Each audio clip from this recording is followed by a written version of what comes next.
कैसे हैं मेरे प्यारे बच्चों। स्वागत है आपका एक बार फिर से अपने चैनल के सीएल ट्यूटोरियल में। आज हम डिस्कस करने जा रहे हैं फार्मेसी प्रैक्टिस, जिसका कि एक यूनिट बच गया था, जो कि हमारा था एक लास्ट यूनिट है, यूनिट नंबर 5। इसको आज हम खत्म करेंगे। इस क्लास में 2 लेक्चर हम लेंगे इस यूनिट खत्म करने में। इसमें कुल 3 चैप्टर है, तीनों चैप्टर को हम 2 लेक्चर में खत्म करेंगे। आज लेक्चर नंबर 1 यानी चैप्टर नंबर 1 डिस्कस करने जा रहे हैं, जिसका सब्जेक्ट है drug store management and inventory control. बहुत ही आसान सब्जेक्ट है। चलिए इसको स्टार्ट करते हैं। कैसे शुरू करेंगे, तो एक लेक्चर स्टार्ट करते हैं। आप इसको नोट्स बना चलिएगा और नोट्स के साथ साथ आप इसको पढ़ते चलिए। चलिए स्टार्ट करते हैं इसका पहला लेक्चर। और आप सबको दिवाली की बहुत बहुत शुभकामनाएं। मैं एडवांस में आपको शुभकामनाएं दे दूं। दिवाली की शुभकामनाएं, भैया दूज की शुभकामनाएं और आने वाले छठ पर्व की बहुत बहुत शुभकामनाएं। देखिए आज हमारा जो सिलेबस आपके सामने दिख रहा है कि drug store management and inventory control, आप सिलेबस देखिए। इस यूनिट नंबर 5 में कुल 3 चैप्टर है। ये चैप्टर नंबर 1 है, यहाँ पे आप इसको हिसाब से देख सकते हैं। अगर डिस्कस करेंगे कि organisation of drug store, what is the organisation of drug store, इससे पहले हमें ड्रग स्टोर का डेफिनेशन समझना होगा। तो डेफिनेशन क्या है दोस्तों ड्रग स्टोर का, ये समझ लेते हैं। ड्रग स्टोर क्या है? दवा की दुकान। दवा की दुकान क्या है? एक ऐसा स्टोर, एक ऐसा स्पेशल एरिया जहां पे कुछ मेडिसिन होती है, मेडिसिन के अलावा कुछ अन्य चीजें भी होती हैं जो मेडिसिन से जुड़ी हुई हैं, जिसको वहां पे एक फार्मासिस्ट होता है, कुछ वर्कर्स होते हैं जो आपके प्रिस्क्रिप्शन पे आपको दवाइयां देते हैं, या आपको ओवर द काउंटर मेडिसिन देते हैं, या कुछ हेल्थ से रिलेटेड और भी चीजें आपको प्रोवाइड करते हैं, जैसे कि च्यवनप्राश हो गया, कुछ कॉस्मेटिक क्रीम्स हो गई। ठीक है, ये सब चीजें भी वो लोग रखते हैं। मॉस्किटो रिपेलेंट, कछुआ छाप, मच्छरदानी, दुनिया भर की चीजें भी रखते हैं, ऑल आउट वगैरह। तो ये हेल्थ रिलेटेड चीजें भी रखते हैं। तो इसी दुकान को हम ड्रग स्टोर कहते हैं। अब इसको अंग्रेजी में इसका समझ लेते हैं, डेफिनेशन क्या होता है। अ ड्रग स्टोर या स्टोर या फार्मेसी, कम्युनिटी फार्मेसी या केमिस्ट शॉप, इतना में कुछ भी आप बोल सकते हैं। विच प्रोवाइड्स प्रिस्क्रिप्शन ड्रग्स, जो प्रिस्क्रिप्शन ड्रग प्रोवाइड करता है। एमंग अदर प्रोडक्ट, कुछ और भी products at the drug store, जहां पर उसे बोलते हैं drug store. And pharmacist oversees the fulfilment of medical prescription and it's available to giving advice to the offering of over the counter drugs. Pharmacist यहाँ पे आपके प्रिस्क्रिप्शन को fill करता है, आपको दवाइयां देता है, इसके साथ आपको ओवर द काउंटर ड्रग भी देता है, लेकिन विथ एडवाइस, कैसे खाना है, कब खाना है। आप जब किसी दुकान से जाते हैं, चीनी ले आते हैं, मैदा ले आते हैं किसी स्टोर की दुकान से, परचून दुकान से, वो एडवाइस नहीं करता कि मैडम जी चीनी इतना चम्मच मिलाइएगा, या मैदा रोटी बना के सुबह शाम खाइएगा, चावल कितनी बार खाइएगा, नहीं, वो एडवाइस नहीं करता। लेकिन अगर आप ड्रग स्टोर से आप कोई ओटीसी मेडिसिन भी लेंगे, तो आपको जो फार्मासिस्ट है, जो केमिस्ट है, वो आपको एडवाइस जरूर करेगा। A typical pharmacy would be in the commercial area of the community. हमेशा वहां पे होते हैं जब कमर्शियल एरिया होता है किसी भी कम्युनिटी सेंटर में। Every hospital should have a medical store. और सभी अस्पताल के अंदर लगभग एक फार्मेसी स्टोर, मेडिकल स्टोर होता है, जिसका पर्पस प्रोक्यूरिंग, स्टॉकिंग और डिस्ट्रीब्यूटिंग ऑफ ड्रग होता है, अलग अलग डिपार्टमेंट के अंदर। ठीक है, तो अब हम बात करेंगे ऑर्गेनाइजेशन क्या है। देखिए अगर किसी अस्पताल के अंदर हमने कोई फार्मेसी या ड्रग स्टोर खोला है, तो उसे ऑर्गेनाइजेशन ड्रग स्टोर कहते हैं। और कहीं बाहर अलग से खोला है तो मेडिकल स्टोर है, ड्रग स्टोर है। तो ऑर्गेनाइजेशन ऑफ ड्रग स्टोर क्या होता है? देखिए दोस्तों, मेडिकल स्टोर और ड्रग स्टोर में डिफरेंस बस मेडिसिन और ड्रग का है। और मेडिसिन और ड्रग में क्या डिफरेंस है मैं 1000 बार बता चुका। आप फटाफट कमेंट सेक्शन में जाइए और लिख के मुझे बताइए कि मेडिसिन और ड्रग में क्या डिफरेंस। मैं देखता हूं कितने लोगों का जवाब इसमें सही आता है।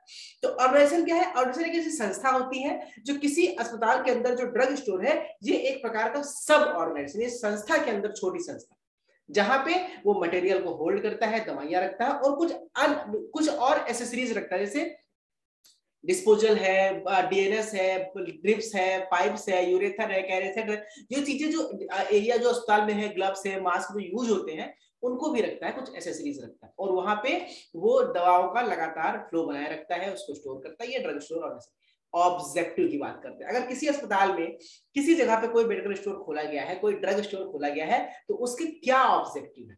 चलिए ऑब्जेक्टिव समझ लेते हैं। पहला, to stock all drugs and accessories required in the hospital. जितनी भी चीजें आपको चाहिए अस्पताल में, ड्रग और उससे रिलेटेड चीजें, उनका स्टॉक बना के रखना पहली चीज। जब भी आपको कम पड़ेगा, नर्सेस, डॉक्टर्स आपके पास आएंगे, फार्मासिस्ट को फोन करके भैया इतना माल भेज। To procure drugs from different sources, अलग अलग लोगों से दवा, जरूरी नहीं कि आप जो मेडिकल स्टोर में दवाइयां रखे हो सब एक जगह से मिलेगी।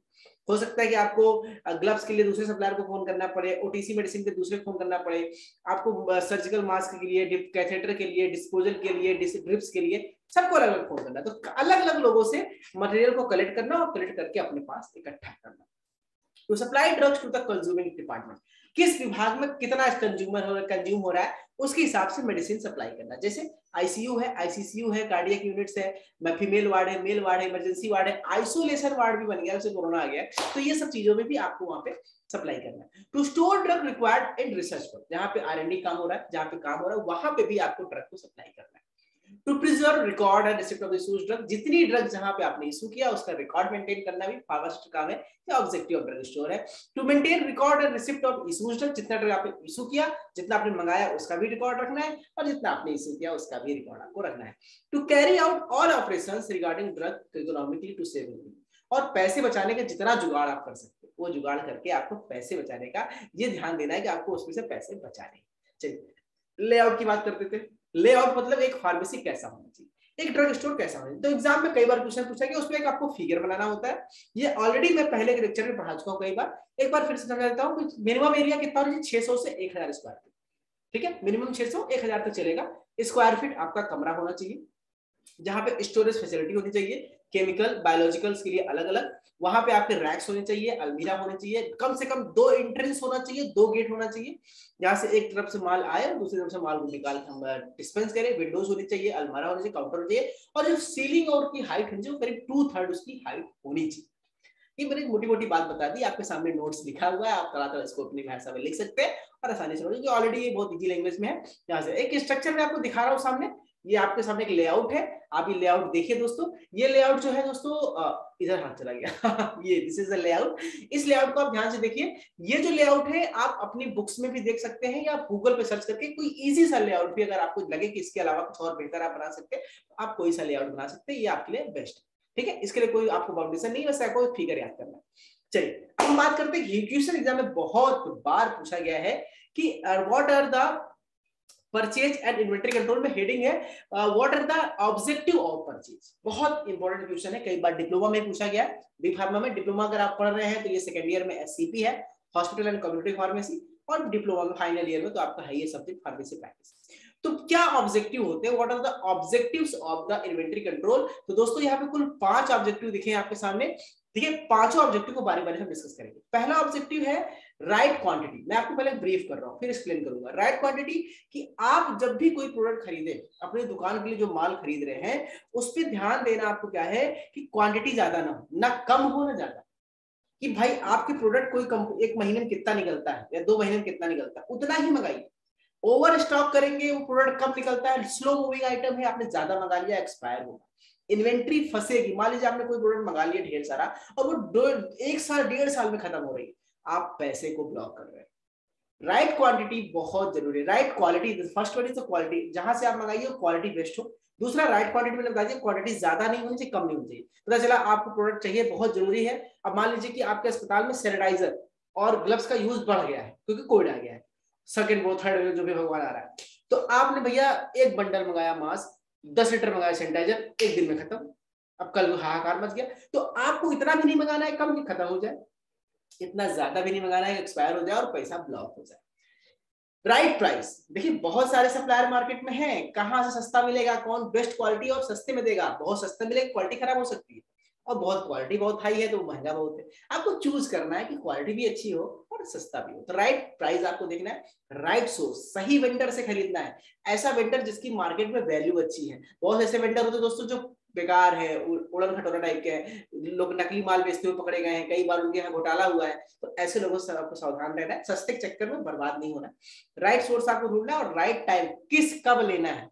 जैसे अब आप देखिए, आप ठंडी कपड़े कब खरीदते हैं, अब अक्टूबर नवंबर में, गर्मी कब खरीदते हैं, होली के बाद। तो राइट टाइम में आप कपड़े चूज करते हैं। अब आप ले लीजिए कोई शॉर्ट्स या कोई हाफ कपड़े या हाफ टी शर्ट, अभी खरीद लीजिए अक्टूबर नवंबर में। अब उसे पहनेंगे कब, आप मार्च में पहने, अगर आप उत्तर भारत में रहते हैं। ठीक है, साउथ में है तो वहां पर मौसम हमेशा ऐसे ही रहता है। तो इस हिसाब से राइट टाइम पे दवाइयां खरीदनी जब उसका यूज, जिस समय उसका यूज नहीं है। अब जैसे कोविड खत्म हो रहा है, सैनिटाइजर का यूज ऑलरेडी बहुत कम हो गया। अब आप 50,000 लीटर सैनिटाइजर इकट्ठा कर लीजिए तो बर्बादी होगा, क्योंकि उसका यूज तो है नहीं, है ना। मेहमान आए तो कहे भैया 1 गिलास सैनिटाइजर लीजिए, पहले नहाइए तब हमारे अंदर घुसिए, तो जमाना गया है ठीक है, तो चलिए बारी बारी से लिखते इसके बारे में। राइट क्वालिटी आप समझिए। राइट क्वालिटी मींस क्वालिटी, ऐसी क्वालिटी जो आसानी से अवेलेबल हो, जिसके ग्रेड अच्छे हो, जिसका ब्रांड ट्रेड नेम अच्छा हो, जिसकी फिजिकल प्रॉपर्टीज अच्छी हो, इसे राइट क्वालिटी कहते हैं। ऑलरेडी नोट्स लिखा हुआ है इजी लैंग्वेज में, आप यहाँ से देख के लिख सकते हैं। राइट क्वांटिटी, ऐसी क्वांटिटी में लेना है जो कम हो ना ज्यादा हो। ईओक्यू था, एक कॉन्सेप्ट होता है ईओक्यू, इकोनॉमिक ऑर्डर क्वांटिटी, भी आगे पढ़ाऊंगा आपको इन्वेंटरी कंट्रोल में। उसको ध्यान देते हुए आपको लेना है कौन सी चीजें आपके इकोनॉमी को असर ना करे। राइट प्राइस, बहुत सारे लोग हैं, बहुत सस्ता नहीं बहुत महंगा नहीं, ऑलरेडी बता चुका हूँ। Right source and right time, यहाँ पे नोट्स आपके सामने लिखा है, मैंने समझा दिया। अब आप इसको देख के आसानी से यहाँ पे लिख सकते हैं। चलिए आगे बढ़ते हैं। What is the purchase procedure. एक क्वेश्चन यही पूछा जाता है कि परचेज प्रोसीजर क्या। अगर आप फार्मासिस्ट हैं, किसी ड्रग स्टोर में काम करते हैं, तो आपसे एग्जाम में पूछा जाएगा, आपसे पूछेंगे what is the purchase procedure, कैसे आप परचेज करेंगे।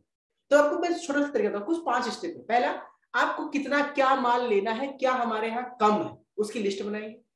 भैया हाँ इसका ऑर्डर लिख लो, इसका ऑर्डर लिख लो, भाई पहले लिखेंगे ना क्या कम है हमारे पास, ऐसा नहीं सब भेज दो। भाई कुछ चीजें पहले से होंगी, कुछ चीजें नहीं होंगी, जो खत्म वही मंगाएंगे ना। तो डिटरमिनेशन करना है रिक्वायरमेंट का। फिर आपको सोर्स ऑफ सप्लाई ढूंढना है कि अच्छा ये कहाँ मिलेगा, ये वाला कहाँ मिलेगा, ये वाला कहाँ मिलेगा, ये वाला कहाँ मिलेगा। तो ऐसे करके आप सोर्स ढूंढेंगे, उसको लिखेंगे कि हाँ ये यहाँ से लेना, यहाँ से लेना, यहाँ से लेना। ठीक है, तो आप ये दूसरा। अगला स्टेप बताता हूँ, परचेज ऑर्डर। अब आप उसको ऑर्डर देंगे, ऑर्डर की कॉपी होती है, एक फॉर्मूला होता है, पेपर होता है, उस पेपर को आप देंगे, उसमें लिखेंगे बकायदा डेट, टाइम, क्वालिटी लिखेंगे, आप उसको ऑर्डर प्लेस करेंगे। ऑर्डर प्लेस करने के बाद फिर आप क्या करेंगे, ठीक है, ऑर्डर प्लेस किया तो अब आपको वो रिसिप्ट देगा, एक रसीद देगा। जब भी आप ऑर्डर देंगे तो एक रसीद देगा, भैया आपने इतना इतना माल लिया, इतना इतना लिया, उसमें बिल बना के देगा। और फिर लास्ट में आपको रिसिप्ट मिलेगा, यानी रसीद। उस रसीद को आपको देना है, उसी हिसाब से पैसे देने हैं और उस रसीद को संभाल के अपनी फाइल में रखना है। तो चलिए बारी बारी से इन सारे 5 स्टेप को हम बारी बारी से देख लेते हैं। तो पहला है दोस्तों, क्या है हमारा पहला पॉइंट, क्या है कि डिटरमिनेशन ऑफ रिक्वायरमेंट। आपको क्या करना है, मटेरियल हमारे ड्रग स्टोर में कितना खत्म है, कितना चाहिए, उसको उस पीरियड और कितने पीरियड के लिए हम प्लानिंग कर रहे हैं, कितने महीने के लिए दवाई मंगा रहे हैं, उसकी प्लानिंग के हिसाब से हम पहले रिक्वायरमेंट को अपना देखें। ठीक है, रिक्वायरमेंट करते समय आपको कुछ चीजों का ध्यान देना है। जैसे पहला, types of material to purchase, किस मटेरियल को खरीदना है उसको लिस्ट बनानी है। टाइम ऑफ रिक्वायरमेंट, कब तक के लिए चाहिए, कितने दिन उसकी नीड है, और क्वांटिटी, कितनी क्वांटिटी लेना है। ये 3 सवाल आपको खुद से पूछने हैं और इन्हीं 3 सवालों के हिसाब से आपको डिटरमिनेशन करना है रिक्वायरमेंट का, उसको बनाना है। Source of supply, source of supply मतलब मैंने आपको बताया कि बहुत सारे ऑप्शन है, कहां से आप खरीद सकते हैं, कहां से नहीं खरीद सकते, उसके हिसाब से आप उसकी लिस्ट बनाएंगे। तो उसमें कौन कौन से सोर्स हो सकते हैं, मेडिकल स्टोर डिपार्टमेंट हो सकता है, director general supply and disposal हो सकते हैं, डायरेक्ट फ्रॉम होलसेलर या मैन्युफैक्चरर से आप ले सकते हैं, इनवाइटिंग टेंडर। आप अगर बहुत बड़ा आप मान लीजिए रेलवे अस्पताल, रेलवे अस्पताल में जब मेटफॉर्मिन टैबलेट उसको लेना होता है डायबिटीज की, तो आप समझिए मेटफॉर्मिन टैबलेट पूरे भारत में अगर जितने भी रेलवे के हॉस्पिटल से, आप विश्वास नहीं माने, कम से कम 10 से 15 लाख टैबलेट पर डे निकलता है, पर डे 10 से 15 लाख टैबलेट। तो अब अगर जब रेलवे मेटफॉर्मिन खरीदेगा तो कम से कम 10 से 15 करोड़ खरीदेगा, 20 करोड़ टैबलेट खरीदेगा। इतना टैबलेट किसी दुकान से भी नहीं लेगा, वो टेंडर निकालेगा। भैया कंपनियां टेंडर भरेंगी, जो सबसे अच्छी क्वालिटी और सबसे सस्ता देगा, रेलवे उसको अप्रूवल देगा और वो माल बना के सप्लाई करेगा। तो इसे टेंडर कहते हैं। तो टेंडर निकाल करके भी आप सप्लाई कर सकते हैं और इमरजेंसी परचेज कर सकते हैं। मान लीजिए बहुत अर्जेंट कोई दवाई आ गई, आप लोकल मार्केट से लोकल परचेज करके सप्लाई कर सकते हैं। ये तरीके हैं सोर्स ऑफ सप्लाई के, आप इसको यहाँ से देख सकते हैं। चलिए परचेज ऑर्डर कैसे करेंगे, तो परचेज ऑर्डर का होता है एक रसीद बनती है, आपके पास एक फॉर्मेट होगा, कॉपी होगी, उसमें आप सप्लायर का नाम लिखेंगे, वहां पे अपनी क्वांटिटी लिखिए, कितना क्वांटिटी आपको चाहिए, क्या क्वांटिटी का नाम है, ये चीजें ध्यान देनी है। फिर अगर ना इसकी कई कॉपी बनानी है, आपको इसकी 5 या 6 कॉपी बना, 7 कॉपी बनानी है, 7 कॉपी। जो भी परचेज ऑर्डर बना रहे, अगर आप सरकारी सिस्टम में काम कर रहे हैं, आपको 7 कॉपी बनानी। पहली कॉपी आप सप्लायर को भेजेंगे, दूसरी कॉपी आप अकाउंट सेक्शन में भेजेंगे जहां से पैसे पास होंगे, तीसरी कॉपी आप भेजेंगे पीओ यानी परचेज डिपार्टमेंट को, पीडी को, जो वहां से पास करेगा, चौथी कॉपी आप भेजेंगे अपने डिपार्टमेंट में, अपनी फार्मेसी को, अपने सुपरिटेंडेंट को, सीएमओ को, 5वीं कॉपी आप भेजेंगे, 6 कॉपी आप भेजेंगे अलग अलग डिपार्टमेंट्स को, और 7वीं कॉपी आप फाइल लगा के रखेंगे, हमने इस तारीख ऑर्डर किया तो वो रिकॉर्ड करेंगे। इतनी सरकारी काम बहुत बढ़िया बवाली। ठीक है, चलिए आगे बात करते हैं। कुछ ये आपके सामने फॉर्मेट दिया है कि आपको कोई फिगर बनाना नहीं है, लेकिन आप याद कर लीजिए कैसा फॉर्मेट होगा, जिसमें कुछ लिखा होगा, किसको आप ऑर्डर कर रहे हैं, आपका अस्पताल का नाम होगा, reference number, date of supply, सब क्या क्या नाम है, वेंडर का नाम, इस तरह से होगा। आप इसको बनाते हैं कॉपी में, तो अगर क्वेश्चन पूछता है तो बहुत अच्छे नंबर मिलेंगे। ठीक है, बाकी रिसिप्ट ऑफ एक्नॉलेजमेंट, जैसे आप उसको ऑर्डर देंगे, ऑर्डर रिसीव करने के बाद वो आपको चिट्ठी भेजेगा, एक रसीद देगा कि हाँ आपका मुझे ये सामान का ऑर्डर मिल गया है, ये हमारे यहाँ है, ये आपको हमारे यहाँ से नहीं मिलेगा, या आपको कहीं और से लेना पड़ेगा, हम आपको अरेंज करा के देंगे। तो ये आपको एक तरह का वो एक्नॉलेजमेंट लेटर देता है।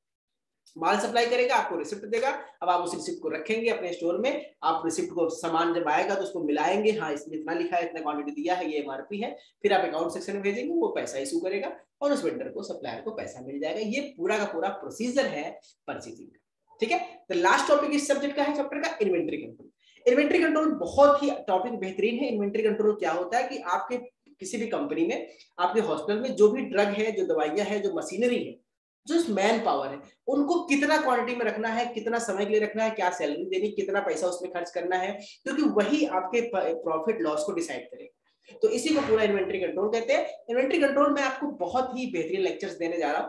अब आप देखिएगा कि आपने अगर सेकेंड ईयर में जो पुराना सिलेबस था डीएसबीएम, जो कि अब अगले साल से हट जाएगा, अभी तो अभी साल पढ़ेंगे, डीएसबीएम में मैंने पूरा इन्वेंट्री कंट्रोल पर लेक्चर दिया। इसमें कई प्रकार होते हैं, ABC, VED analysis, EOQ analysis, ठीक है, फर्स्ट इन फर्स्ट आउट। तो इस समय कई आपके थ्योरी है, तो उस थ्योरी को डिस्कस करेंगे हम। आपको यहाँ पे कुछ लिंक दे देंगे, लिंक छोड़ो, अब आप इसी वीडियो के प्लेलिस्ट में आप जाएंगे तो उस प्लेलिस्ट में आपको चैप्टर 2 पढ़ने से पहले आपको 3-4 वीडियोस मिलेंगे प्लेलिस्ट में, जिसमें हमने इन्वेंट्री कंट्रोल को एक्सप्लेन किया अच्छे से। बाकी मैं कोशिश करूंगा, अपनी टीम से कहूंगा कि उसके लिंक भी इसी वीडियो में डाल दे, ताकि इन्वेंट्री कंट्रोल पहले पढ़िए, उसका नोट्स लिखिए, उसके बाद आप इसके नेक्स्ट लेक्चर में अटेंड करिएगा, जो कि आखिरी लेक्चर होगा फार्मेसी प्रैक्टिस का। तो एक बार फिर से आप सबको दिवाली की बहुत बहुत शुभकामनाएं। खुश रहिए, मस्त रहिए और मिठाइयां खाइए, पूजा कीजिए और खूब एंजॉय कीजिए। भारत माता की जय।